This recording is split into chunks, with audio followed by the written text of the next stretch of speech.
Welcome, everybody, to Lunch and Learn as we continue our commitment to give you training on the things that you need to know about. Today, I had a lot of questions over the last week, and if you've been watching social media, there's been a lot of comments and concern around the change to the Facebook algorithm that was announced last week, where they're going to make your friends and families content more important, and they're going to downgrade the importance of publishers and brands.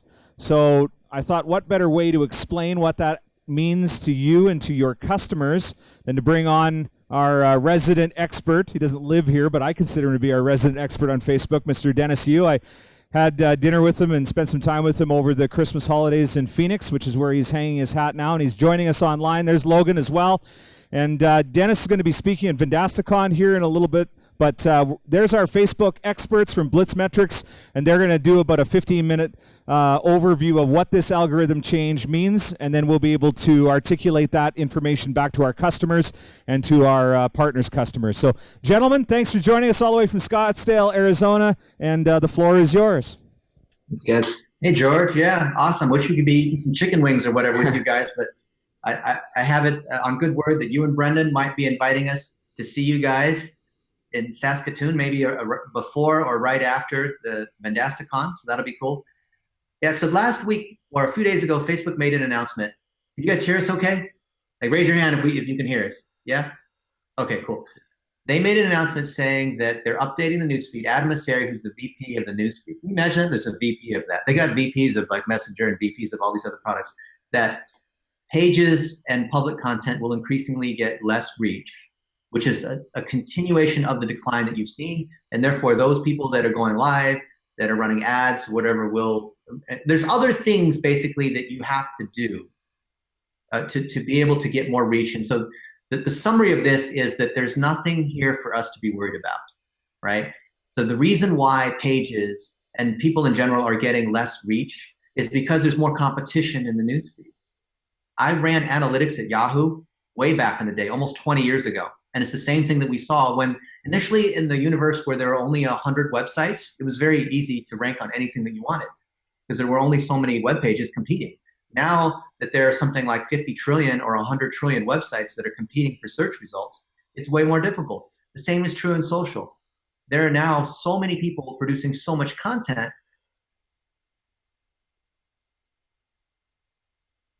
There's more competition for this, and thus they have to create a stronger filter power in the algorithm. So the spammy things that marketers and advertisers are doing, where they're just trying to sell the whole time. I'm not saying not to sell, but when they do everything on a sales approach that doesn't start with creating a story, that doesn't start with building relationships, that's how they're going to get hammered. And there are some simple ways to be able to get around that, such as telling 1-minute videos, such as looking at your analytics for signs of negative feedback, looking at the standards of excellence, right, which is a book that Logan wrote. We'll give you guys all free copies of it, right? That's how you're able to overcome. If you guys already know relationship selling through expertise, right? Consultative selling, that's what's going to win the game. Most marketers are going to get hammered because they are just doing the same old thing. You hear these approaches where people will say, oh, you should try to, in light of this new announcement, you should try to push the, see first option, right? Because you can get pages and friends, you can click see first. That's not going to work. You should try to go live more often. Yeah, maybe. Or you should try to post way more often. Like because this is what people said 2 years ago. Oh, since our reach has fallen by half, then we need to now post twice as often, right? That's what we said is if your e-brake is on, you should try to floor the gas. No, the thing is you need to fix the e-brake. So this really, the summary is we need to overcome this for the clients that we serve, right? Because you guys are serving a partner, like it could be a McClatchy, and the McClatchy's serving the car dealerships and the dentists and what have you. In order for us to help the underlying small businesses, local businesses get reach, we have to teach them how to tell stories. That is the upshot of this whole thing. Telling stories in 1-minute videos in a 3x3 framework that we'll show you briefly. That is what's going. People who don't do that, they're going to get hammered, and you're going to hear them complain. You're going to hear them say, "Oh, well, now Facebook says you have to advertise, and all the pages are dead, and there's Facebook Armageddon, and it's now the end of the world, and Facebook doesn't care about you because they make so much money." that's not true, right? Facebook's trying to create a community. Mark Zuckerberg and I have had a couple heated conversations, shall we say, where we were arguing about what the algorithm should do to create the best community so that we have a balanced ecosystem between the advertisers and the users. And so all of us here in this room are on the sales and marketing side because we're using Facebook and email and phone and all these other channels to drive sales of our products, white label products for our partners, right? But if we consider the overall ecosystem, what the algorithm is trying to do is create a better experience for everybody. Yeah. And basically they said, moving forward, when someone logs onto Facebook, they're going to see mostly content from their inner circle. So pages will be diminished, but that does not mean that a page or a brand cannot be part of someone's inner circle. So what's an inner circle? You know, I travel a lot, and every time I travel, I post some pictures. You know, here I'm in Austin eating Franklin's barbecue. And my mom likes all my pictures. I'm her only son, so of course, I'm part of my mom's inner circle. So when she logs on, you know, you're going to see the people that you engage with the most and comment and like their stuff. So as a page, that means, like Dennis's point, you don't just want to sell, but you should not abolish your page or just like abandon page, abandon ship, move into groups. It just means you should have more top of funnel content to build rapport, trust, edge rank, whatever you want to call it, with your user and your user base. And then you'll still show up as part of the inner circle. So you do that by telling stories like Dennis was mentioning and by providing value first. Do those two things, which is why and how. And then after you've done those, then you can sell your what, your product, your service to your bottom of funnel, your custom audiences. But first you need to develop that. A few other things with the changes is people are freaking out that their reach is going to go away. Well, the reach to begin with was only 2 to 3% of your following. Meaning if I have a page that has 100,000 followers, the average post reach that page gets will only be 2 to 3,000, or 2 to 3%. So for those people that put out bad content, it's going to stay about the same. Maybe instead of being 2 to 3%, their reach will go from 1 to 2%. But if you think of like a highway, which Facebook is the way I think of it, as a highway with a lot of traffic on it, there's always this HOV lane. So the highway is becoming increasingly competitive. There's more competition in the newsfeed. There's more stipulations for how you have to drive and lower speed limits. That's fine. So everyone in the highway is going to get penalized. But if you abide by the way Facebook wants you to, you try and put out content out there that gets good engagement, these different things, then you can ride an HOV lane and get more reach. I posted something on my page last night that got 10% reach within just a few hours, right? So it's still possible to be successful on Facebook and do it organically. You just have to make sure you're focusing on the top and middle of the funnel as opposed to the bottom of the funnel, and that you're focusing on engagement-worthy content without being clickbait or engagement bait, as some people are calling it now. And then one other thing I wanted to hit on, and then I'll turn it back to Dennis, is they talked about video too, which is also freaking a lot of people out. They said, you know, there's going to be less video in the newsfeed because video is passive. Well, as you guys know, a year or so ago, recently they introduced Facebook Live video. If any of you guys have spent like time in Silicon Valley, you see all these like billboard ads or TV ads for Facebook Live. So they're really pushing it. So anytime Facebook has some of these features, they like to push it out there and they'll give you a little boost. So a lot of people notice, wow, when I do Facebook Live videos, I get more reach or I get a better average watch time. So video will still perform. Keep your video content. It can still work. They're not saying, again, don't abolish video. Don't like never make videos again. But they're just going to treat it now as another piece of content where it's going to be on equal footing. Instead of getting a boost just because of the fact that it's a video or that it's a Facebook Live video where they're saying, okay, because you're doing this, our thing that we came up with, we're going to give you additional reach. Instead of 2 to 3%, we're going to give you whatever, 5 to 7%. They're just going to treat it like a normal piece of content, meaning if it gets good engagement, likes, comments, and shares, and it avoids negative feedback where people are unfollowing it or reporting it as spam, then they'll still give it reach, they'll still do well, and you can retarget off of your viewers. If it does not get good engagement, then just the fact that you're going live to present some 1-hour presentation that no one cares about will not save you and get you a ton of reach. You know, you'll get the same 0 reach as everyone else. Hey, so a lot of people resort to gimmicks to try to get people's attention, right? And we'll do the same thing too. And I think a lot of selling is about getting people's attention, where you show things like this. Can you see this? Raise your hand if you can see it. We can see all you guys. This is prop money. You can actually buy this like on eBay or Amazon for like $8. It looks like $100,000. It's used in actually movies, right? Or another example is we'll show Facebook t-shirts that we get from Facebook, right? To be able to show that we have credibility with Facebook. But the gimmicks are increasingly not going to work. You'll hear all these people talk about, oh, you need to be using Facebook chat. Hey, Brennan, good to see you there. a lot of people, oh, you got the other side of the room too. Oh, wow, cool. Thank you. Good to see everybody. So you'll hear people talk about gimmicks. See first, use chat bots, try to go live all the time. Those are all tactical band-aid shortcut ways of thinking. So raise your hand if you're in sales, just so I can see you. Okay. So raise your hand if you're in something other than sales, like engineering or product or finance or accounting. Or okay, cool. Anyone who is a figurehead, meaning that you want other people to see what you're doing, a figurehead for the business, for Vendasta. Like you don't have to be a Brandon or a George or a Jeff or anyone who is dealing with customers where you want to be. You don't have to be like a founder. You don't have, but anyone who has some kind of content or expertise to be shared. What you need to do is create a public figure page on Facebook. Now, a lot of people say they have a page, they mean their profile. Raise your hand if you have a public figure page. I bet you almost nobody does. Oh, a few of you guys do. Okay, fantastic. So follow what George Leith is doing. Create a public figure page. Initially, it's like building a new website. It won't get any traffic because you don't have any fans.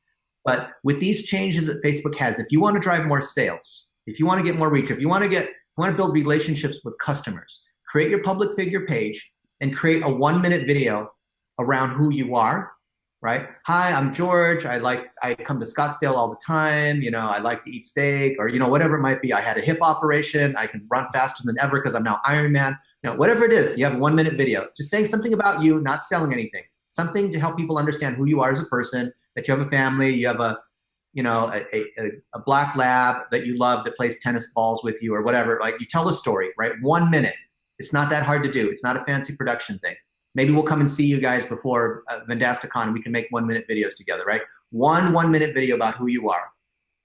One 1-minute video about what you do in Vendasta, right? You can say, you know, hi, I'm one of the engineers and I'm helping create a great product and I make sure that we're collecting the best reviews because we want you guys to be able to, you know, respond to reviews so that you can get the dead dog over the doorstep or be able to respond better or, you know, build better community, whatever it might be, right? Or like say something about what you do.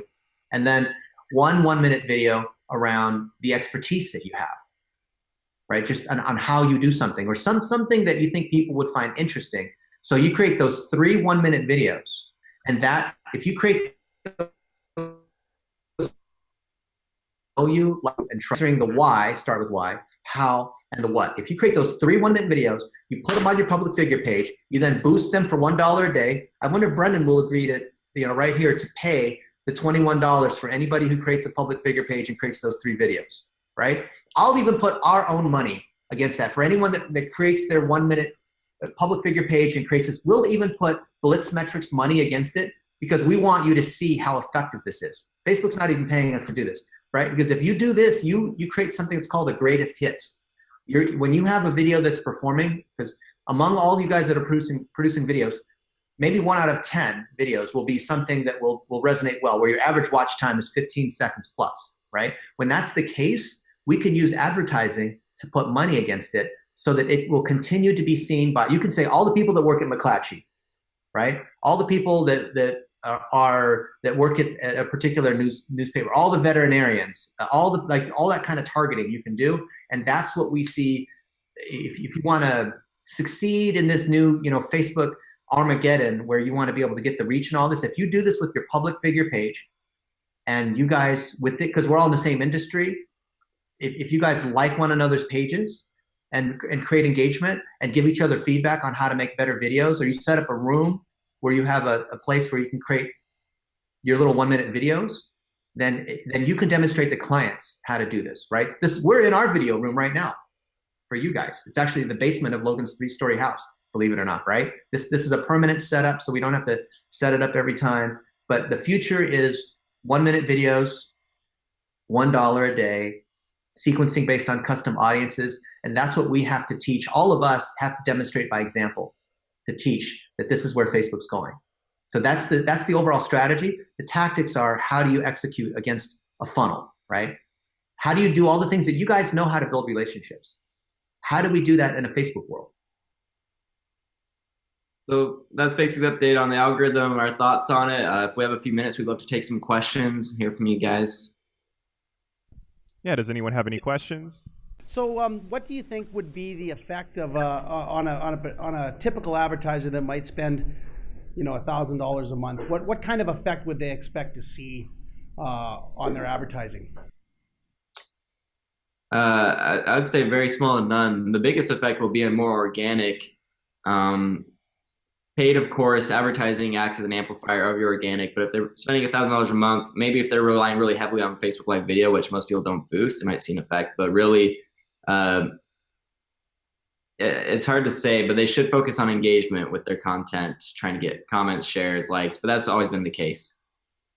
How much of this whole thing that Facebook did do you think is actually Zuckerberg saying, hey, we don't want to be seen as the people that are causing mental health problems. Instead, because then now they framed this in the context that if you're actually looking at the Facebook feed and no engagement, then it's really bad for your mental health. But if you're actually engaging, then it's really good for your mental health. How much do you guys buy into that, and what do you think about that statement? I'm a little cynical because the stuff that Facebook releases is heavily filtered by their PR group. It used to be so easy because we'd invite Facebook to conferences and they would speak together, or we could have meetings with different folks at different teams on the products team, the ads team, and they would give us the straight scoop on things because we're friends, right? We could just kind of get an answer. But now that everything's going through PR, I tend to distrust most of what is coming through those official channels. So the thing about mental health or their response around political news, so you see Logan was in USA Today twice last month talking about the Russian meddling in the US general election and how the Russians had used ads to try to, put up Donald Trump, this kind of thing. And we talked about how you could use ads to create fear based on particular issues on, Me Too or shootings or Black Lives or all these different issues that would create fear that would start to undermine democracy.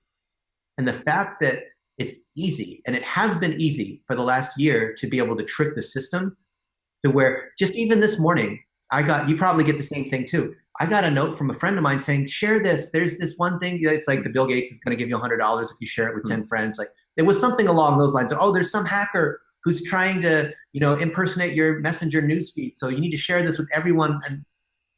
And I said, Tootie, that's spam. The very fact that they're saying it's a hacker, that's the hack itself, right? It's so easy to scare people and get people to share nonsense things. Oh, this celebrity just died. Well, if you check Snopes or these other things, like that celebrity didn't die, right?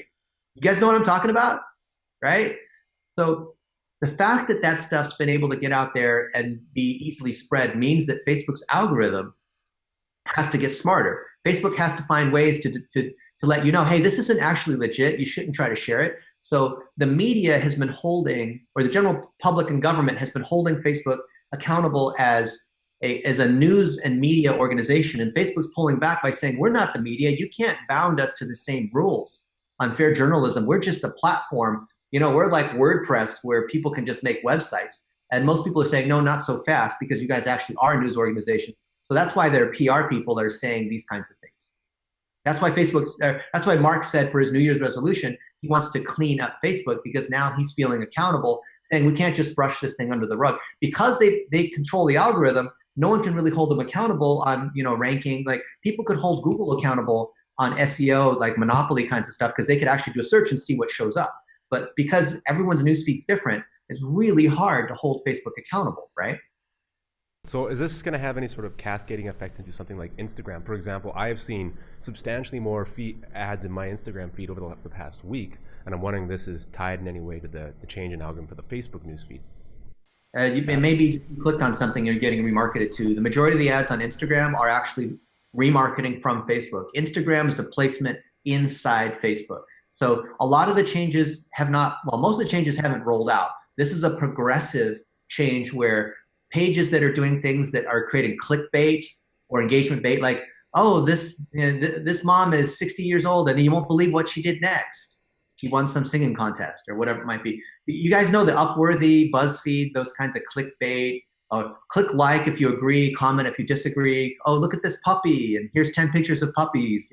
Like that kind of stuff is not going to work. It used to work because the algorithm has been conditioned to say whatever's high engagement, should be deserved to be shared. And now the algorithm's getting smarter. Instead of being a 2-year-old, it's more like a 4-year-old, where it's like, okay, you can't fool me with those kinds of tactics. Now they're looking at how long people watch videos for. They're looking at how long people stay on a website before clicking back. All of those negative signals to say, okay, yeah, I was able to get people to click on something, but did I mislead them? So they're just getting smarter about people trying to trick the system to get engagement. And that, so the people that are going to get hammered the worst are going to be the large publishers, the large media news. Actually, your customers, those are the guys who are going to get hammered the hardest, because they, as publishers, are dependent upon driving people to the website and driving impressions. Their tactics to write headlines won't work as well anymore. So you see even guys like CNN or like well-respected, like I saw the BBC posted something that was that you would expect to be in a tabloid, right? Like, oh, how to have a better sex life based on these 3 things to make your lover whatever. Like, what? That's from the BBC? That's not what I'd expect. So those kinds of tactics, tell your publishers, those tactics are not going to work anymore. Facebook caught on to your thing. Just like people try to trick Google, you know, all the SEO people are trying to trick Google. People are trying to trick Facebook, and Facebook's getting smarter. I ran analytics at Yahoo almost 20 years ago, and I've seen the same thing. Nothing has changed, in my opinion, in the last 20 years. The algorithms are just getting smarter. I've got a question around the use of video. So you mentioned that as a really important aspect. Now, as we're trying to train our partners on their clients, so the SMB, is there a certain mix that they should use of organic posts, stories, but then mixing in video? Can they use the same video over and over again? Or is there kind of a rhythm that they should have new video content coming out? We are strong proponents of evergreen content, so reusable content, especially for top of funnel. Of course, maybe because you're always needing to generate new leads, new customers, new acquisition. So yeah, if you have a video that's working, definitely continue to reuse that as opposed to trying to create something new, because each piece of content has relevancy. When Facebook's trying to place it, they give content with high relevancy score more preference in the auction. So putting out new content is basically risky. So if you don't need to, then continue using the same videos. And yeah, definitely still proponents of videos like Dennis was mentioning. Thanks a lot, guys. Round of applause.